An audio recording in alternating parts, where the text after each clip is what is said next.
jamal walemon bandiraɓe musidɓe tedduɓe amtuɓe yebde ayaw Pindi TV on calminama on jurama kala to mbawɗon wonde hande noon en garti e robinet jayndeji men ene hawri e aljuma 17 lewru août hitande ujunnaji 2023 jayndeji leydi men hande kewɗi hen nayirima to banggue dawrugol ha e sumgo candidat Benno Bokk Yakar kono kadi ɗi garti e ko ganduɗa kay oɗon matériel ƴeftaɗo mbaɗaɗo réceptionné toon to port ngam kam wawde tigui wallude to banggue courant e nder leydi ndi ha e gueɗe goɗɗe cellal ɓalndu Ousmane Sonko fof ene tawe hen kono kadi ɗalle ɗe ndewani lawol ine jokki ha joni haalede e nder ɗiɗon jayndeji joni garen e facciru ngo. Gudditiren jaynde Ligue Quotidien noon ko toon to port autonome mo Dakar no mbirunden nane en gardidi ɓe mbi ko fate central à gaz woni e Cap des Biches e wondude kadi kebgol oɗon matériel mo ganduɗa kay ɓe mbi jeeru mum ene tolni e 283 milliards e koppereje men CFA ɓe mbi noon ko oɗon phase mo ganduɗa eɗen gandi ko phase guidiɗo walla phase ngam wadde hutorade oɗon gaz fada koye lewru décembre hitande ujunnaje 2024 woni 2024 hono Papa Mademba Biteye ganduɗa kay ko kañum woni directeur général mo Sénélec o suuti hen konngudi noon e wiide wonde oɗon projet ma waw kay mo gandanɗa hoorema wallude leydi ndi ha oɗon coggu mo ganduɗa kay Sénégal naɓe ɗen goyto ɗum to banggue courant maɗum usto no hanniri ni o hollitine kadi port mo Dakar ko moteur mo ganduɗa kay ko émergence e wondude kadi Sénélec ɗum ko ganduɗa ko moteur de développement to banggue ɓamtare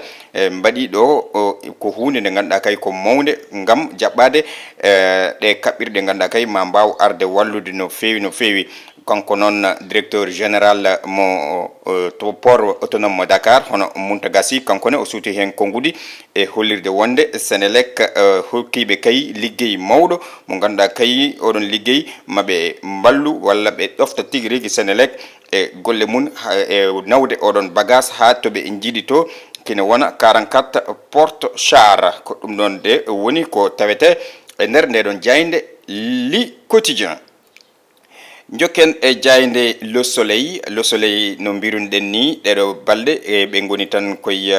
ngoɗon witto e kala guure hande noon ha joni ɓe goni koye nder toon to wiyete e capital mo Jolof walla capital cakkitiɗo e Jolof ngon wuro wiyetego Yang kammene kadi ɓe garti hen e mbadi yanji ngam yurnitade ngoɗon wuro to banggue tarih mum eko way noon goɗɗum ko tawete e nder ndeɗon jaynde Le Soleil ko alhaali kay inondation ngaji ɗi ɓe kolliti e daggal nde waɗa tigui rigui loskoji eko way noon tawama Dakar naɓe hewɓe koɗi koye to ndiyam wonata ɓe taw kay ɓe toɓe noɓe kodiri ɗon ne kadi taw yadani e lawol ɓe mbi kine wona ujunnaje 345 mo ganduɗa kay ko ka waɗama recensé e nder hen noon ene tawe hen 349 taw ko kuɓeje ɗe ganduɗa kay ko mahade e oɗon nokku taw ko nokku ndiyam ene wonde e 905 huɓere nde ganduɗa kay taw kadi wonkoye mahede gasani kine wona kadi 234 ɗum ɗon foof ko parcelle walla terrain ɗum ɗon woni ko tawa toon kene wona kadi hakke e 56 ɗum tawan ko guesa ɗum foof rendi woni to ngode nde kalɗe nde kene 3,546 ɗum ɗon foof ko kawuji ɗi ganduɗa kay waɗama recensé taw kay toɓe goniri ɗon e noɓe kodiri ɗon taw rewani e lawol ɗum saabi ndiyameje kewɗe ene tampinaɓe to banggue inondation. Jokken e jaynde Le Quotidien noon kamɓe ɓe garti koto banggue ɗum ko gandanɗa hoorema woni ɗeɗon ɗanle ɗe ndewani e lawol ɓe mbi ko Cap Vert alhaali kay kan landa ka ganduɗa kay ko Fass Boye ka haalte ka tigui rigui ka gaynani haalede ha o saaha ɓe mbi ko sale temps oɗo saaha kam ko saaha mettuɗo par ce que ɓe kolliti wonde kine wona ɗanniyankoɓe jeeɗiɗo nani e soins intensif aɓene cafre taw ko safaro kay ɓurgo mawnude e o saaha ɓe mbino kadi ɗiɗo e nder maɓɓe woni koye état mo ganduɗa kulɓiniɗo e o saaha ɗum ɗonne kadi ɓe kolliti ɗum ɗon ɗum ene tawe e nder jayde nde jaydankoɓe kolliti toon to capital mo Cap Vert woni Preya e kamɓe de e o saaha ɓe ketti tan ko Dakar ngam artirde ɓen ɓe ganduɗa kadi ko heɗɓe dadde ɓe hen ɓe ha e ni ɓe ganduɗa kadi ko wasɓe pittali munen ɓe mbi noon o saaha Fass Boy ngon wuuro caggal tigui ndeɓe jaltuno ɓe bonni ɓe duppi e o saaha kam ɓe kolliti deyre ari toon jaam arti toon jokken e jayde les échos ne kammene ɓe gari koye alhaali kay réanimation mo ganduɗa kay ko Ousmane Sonko ɓe mbi ko caggal nde waɗi malaise ko o waɗi réanimé toon to hôpital ɓe mbi noon ko alerte mo ganduɗa ko fate banggue e cellal kanko Ousmane Sonko mo ganduɗa kay ɓe kalliti noon ɓe mbi wonde kanko cafrannoɗo mo o holliti woni maton kanko de tentini ɗiɗo haalulaji e wiide kanko Ousmane Sonko omo waɗi faible par ce que sababu o ko wasdemo ñamde e salademo ñamde tigui rigui kono noon o wi wonde ko ɗum no wawi wade foof kanko kam Ousmane Sonko o jaaɓi e safaro ngo o jaaɓi no safrirte par ce que omo waɗi faible no fewi o saaha de ko ɗum woni konngudi ɗi ganduɗa kay on cafrannoɗo mo o sudno l'ex Pastef walla mbiyen o parti gonnoɗo ɗo biteɗo Pastef e wondude avocat ji mun ha eni e yeewi askan wi kamɓene noon ɓe mbi ɓe mbaɗi avertissement laamu ngu ha tenti e Macky Sall kala ko heeɓi Ousmane Sonko yoɓe gandu ko kamɓe ɗumene tawe e nder hello nayyi goɗɗum ko tawete e nder ndeɗon jayde les échos ko Ousmane Tunkara mo ganduɗon no fewi gonɗo toon to États-Unis kanko de e yimɓe sappo woɓɓe koɓe ɓe goni koye yiilede o saaha hollitama noon alhaali ɗiɗon bonandeji teskonoji to banggue consilaji général mo taweteɗo toon to New York ɗum ɗon de ene jeeya ko saabi kanko Ousmane Tunkara omo yiile e wondude e yimɓe sappo woɓɓe police noon mo New York joƴƴini e tabal kine wona capanɗe tati e jeetati ujunere fawde $100 e kono noon ɓe kolliti noon ɗum firtata tan kala hen neɗɗo ko $650 neɗɗo foof so tawi yitama walla kala jiiɗo hen goto e mabɓe ma heeb ɗeɗon koppereje ɗum ɗon noon ko police mo New York waɗi ɗum ɗon gam wadde récompensé kala information mo ganduɗa kay ene wawa nafdeɓe gam yitude ɓenɗon Ousmane Tunkara noon kañum yeddi ko haalete e mun ko foof wi hay saaha goto kañum jeeya e ɗeɗon gueɗe jokken e jayde enquête noon kamɓene ɓe garti koye alhaali présidentiel 2024 ɓe mbi heblanade oɗon président 2024 e o saaha kam ene hawni no fewi ene jiiɓi haqqillaji yimɓe ɗi ko fate alhaali ko ganduɗa woni e calendrier o e o saaha ha eni banggue sumgo ɗum ko ganduɗa woni candidat ji hon ha tenti e Benno Bokk Yakar goɗɗum kadi e alhaali les deux cas walla gueɗe ɗe ganduɗa kay ko Karim Wade e Khalifa Ababacar Sall ɓe mbi e o saaha hayso tawi ɓe ɗaɓɓitinama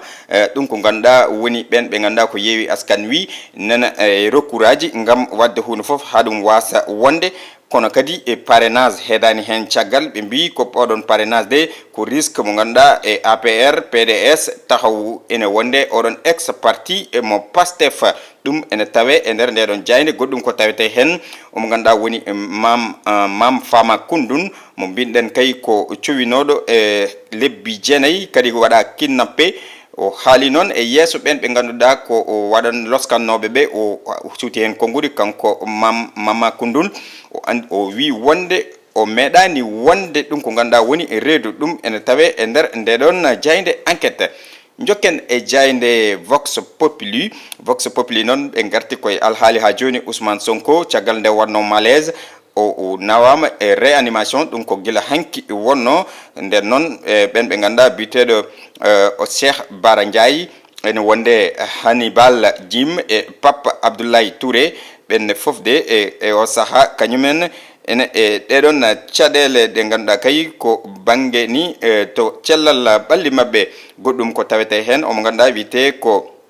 maître Ngagne Demba Touré o saha kam holliti o woni ko ton to Mali ko corni yiɗo toon sibabu nde kay nde dik wone e ƴewdemo ngam jaggudemo ɗum ɗon ene tawe hen goɗɗum ko tawete hen message mo khalife général des mourides hono Serigne Mountakha Mbacké e message makko tigi rigui e fewde e ɓen ɓe ganduɗa kay ko pèlerin ji ɗi ha ini e sukaɓe leydi ndi ɗum ene tawe hen goɗɗum ko tawete hen mo ganduɗa ko woni coordinateur mo COSER hono Moussa Sow o suuti kongude wonde e wondinde wonde ko ɗum gandanɗa hoorema dental tan woni ko wawi tigui rendindeɓe ha wawa hokkudeɓe koɓe jiiɗi ko kanko Moussa Sow mo COSER. jokken e jayde l'observateur nde groupe Futurs Médias kamɓene kadi ɓe garti koye alhaali dawrugol to banggue subgo candidat woni mbir poɗɗo daranade coalition Benno Bokk Yakar e kongude kay mo ganduɗa kay ko hoorejo leydi ndi président Macky Sall en tout cas o wi wonde e subgo ngo ene leeri e nder hoore makko le choix est clair dans ma tête hollitanomo noon ko oɗon candidat tigui o waɗa mo waɗe annoncé caggal nde o arti oɗon voyage kanko président Macky Sall koye voyage o wonno o arti o wi joni joni ma ɗum waɗe e annoncé ma habre ande oɗon candidat mo ganduɗa kay mo suuɓi mo wi holliti wonde nene e nder hoore makko ɗum ɗon foof ene tawe hen e nder ndeɗon e jayde nde ganduɗa kay ko groupe Futurs Médias les observateurs. Garen e jayde libération ko alhaali tigui oɗon grossesse ndun reedu to banggue kadi kidnapping woni ƴeftede nawede e banggue ni ko haalte haala heftade woni jibinde e goɗɗum mo ganduɗa kadi wiide wonde yiiti oɗon suh debbo toon to Castor ɗum ɗon foof andinama ko ɗum fenade wodani ɓe mbi ko gueɗe ɗe ganduɗa kay les incroyables aveux de Mama Koundoune e gueɗe ɗe ganduɗa kay a wawa famde e haalullaji ɗi o haali toon to yeeso ɓe ganduɗa kay ko waɗoɓe enquête ɓe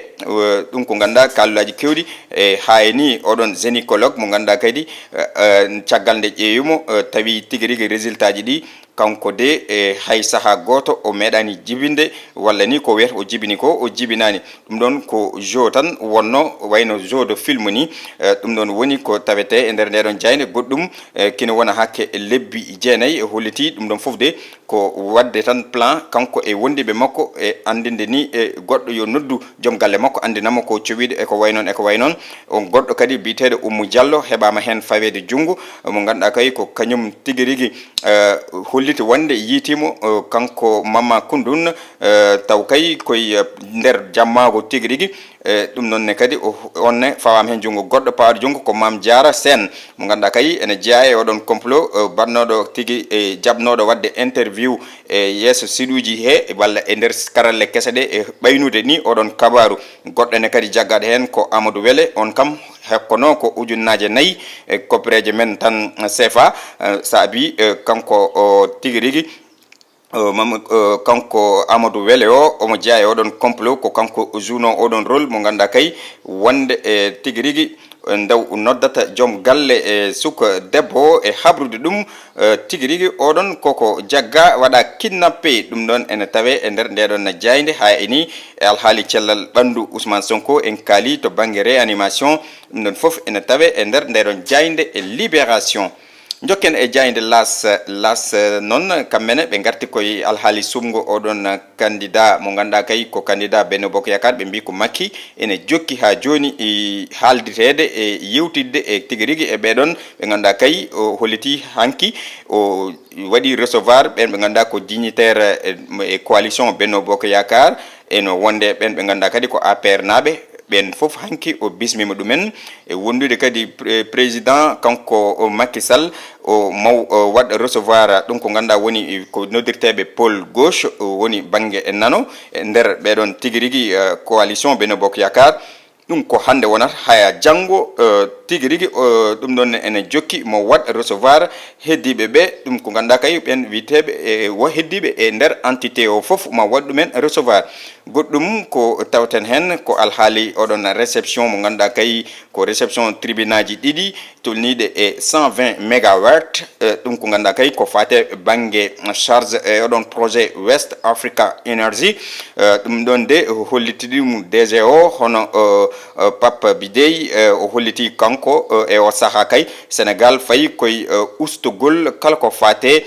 coggu to banggue électricité ɗum ene tawe e hello joyi e nder ndeɗon jayde ɗe ganduɗa kay ko jayde las goɗɗum ko tawete hen Bougane Gueye e ñagade Macky Sall tigui rigui nde woppita Ousmane Sonko kono noon ala ko heddani omo ganduɗa ko Khalifa Sall gayniren e jayde e stade coftal ɓalli ɗum noon ɓe gartide ko ha joni koye Saudi Pro League oɗon Pro League mbaɗo toon ɓe mbi ko deuxiéme journée garti noon e omo ganduɗa woni Habib Diallo ɓe mbi noon Habib Diallo de début tonitruant ɗum ko ganduɗa kay ene ɗamina ko namdal ni ɓe mbaɗi beele o jogorani wadde fuɗɗorade kay taw ene waɗa dille no fewi waɗa bruit no hanniri ni ɗum ene tawe hen e nder ndeɗon jayde kono noon ɓe gari hen ɓe mbi Diallo très attendu contre Al Wehba oɗon club kay mo jogori fottude de ɓe mbi ene ɗamina e makko no fewi jikke e yakare o e ñalawma hande o mane noon e wondude e club mum Al Nasr ɓe mbi e o saaha haɓe poti dartade no fewi ɓe pewnita gueɗe kewɗe par ce que ne manki seeɗe oɗon mo ganduɗa ko Mendy ɓe mbi ha joni kañumne soit wat taw gueɗe ɗe ganduɗa kay ko mantiniɗe ɗum foof ene tawe e nder ndeɗon jayde stade coftal ɓalli goɗɗum ko tawete hen ko alhaal basketball ɓe mbi ko ɓen ɓe ganduɗa kay ko les aigles du Mali liɓama taw kay liɓiɓe ko ɓen ɓe ganduɗa ko les lions du Sénégal woni Sénégal ɓe tigui rigui ɓe mbi foncera sur la Tunisie ou la Guinée ɓe ganduɗa kay ko ɓen jogori fottude hande e oɗon demi final kala hen tigui rigui wasta goto e mabɓe mo Sénégal jogori hebde e demi final ɗum ɗon rendi en tawe e nder ndeɗon jayde stade coftal ɓalli bandiraɓe musidɓe tedduɓe ko ɗum ɗo min gaddanno on e robine jaydeji no mbiriɗen en hawri e aljuma 17 lewru août hitande ujunnaje 2023 joni en garen e hello wongo ko noon tigui bandiraɓe musidɓe tedduɓe on calminama on jurama no mbiruɗen ni tan aadi bil aadi salade aadi ɓuuri firtude aadi ɗum noon hande toɓɓere men garten koye alhaali oɗo suka debbo mo ganduɗa kay baɗɗo monté oɗo ku kañum e woɓɓe beele ɗum ɗon en jaari si e pi ko debbo mo ganduɗa ko gonɗe e suudu mum desaɗo hayso tawi o yiɗa joom galle makko walla ko goɗɗum en tout cas enquête aji ɗi ɗin jokkima ma en mbaw andude ɗum ɗo ko hunde ganduɗa kam yoɗani wadde monté ɗeɗo gueɗe ɗe ganduɗa hakko nande reedu kina wona hakke lebbi jeenayyi aɗa ƴefti tekke aɗa waɗe nder reedu ma aɗa wi wonde ka reedu aɗa ƴeewi complice aji woɓɓe ɓen ɓe ganduɗa kadi ko rewɓe makko ɓe ene mballa mo e oɗon alhaali holko jari ɗum ɗon ƴeew oɗon Amadou Wele mo ganduɗa kay hokka ko ujunnaje nayyi tan mbuuɗu ujunnaje nayyi jaranma noddude aɗa fena noddude joom galle o e habrude wonde waajo o koko waɗa kidnappé koko jagga naggam e goɗɗo mo ganduɗa on rôle mum ko yaade e nder réseaux sociaux ji ɗi beele ene ɓeyɗo ɓaynude ɗum ɗon foof ala hen ko woodi e goɗɗo biɗo wonde ko kañum jaggi heeɓi jaggimo e nder jammagu toon to Castor ɗum ɗon foof tawama hay batala wuuren nde wonno kanko Mamma Koundoune e hoore makko o haalni ɓen ɓe ganduɗa ko loskoɓe ɓe e wiide wonde hay saaha goto o meeɗani wonde e reedu ɗum ɗon bandiraɓe musidɓe tedduɓe holto ndimago woni